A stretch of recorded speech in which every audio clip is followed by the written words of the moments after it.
السلام علیکم ورحمۃ اللہ وبرکاتہ۔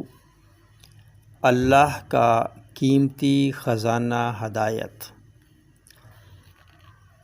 جو شخص کسی گمراہ سے ہدایت چاہتا ہے وہ ہدایت کی راہ سے اندھا اور دور ہو جاتا ہے۔ بے شک تمہیں بیدار کیا گیا ہے، پس اے اللہ کے بندو بیدار ہو جاؤ، اور تمہیں راستہ بتلا دیا گیا ہے، اس راستے پر آ جاؤ۔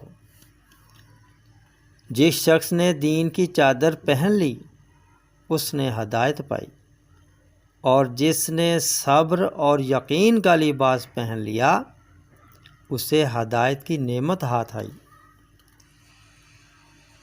منصف آدمی کے سوا کسی سے بات چیت نہ کر، اور طلبگار ہدایت کے سوا کسی دوسرے کو ہدایت نہ کر۔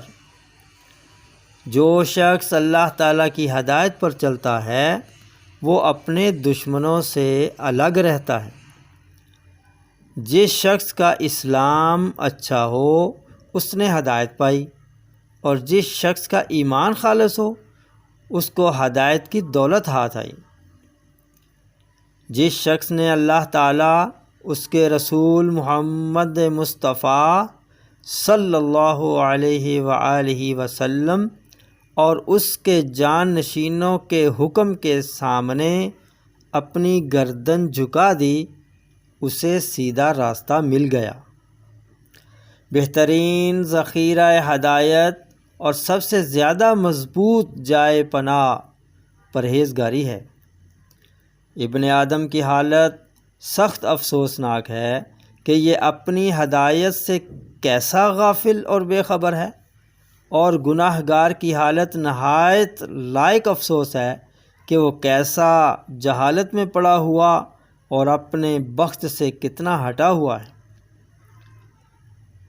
اس شخص کے لیے بڑی خرابی ہے جو گمراہی میں حد سے بڑھ جائے اور ہدایت کی طرف توجہ نہ کرے، اور اس شخص کے لیے کتنی خرابی ہے جس پر غفلت غالب آ جائے اور آخرت کے سفر کو بھول جائے اور اس کے واسطے تیاری نہ کرے۔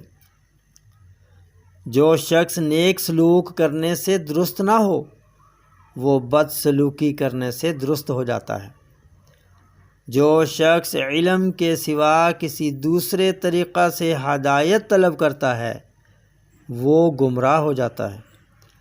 جو شخص اللہ تعالیٰ کی ہدایت کے سوا کسی اور طریق سے ہدایت طلب کرے وہ گمراہ اور اس کی طلب بے بنیاد ہے۔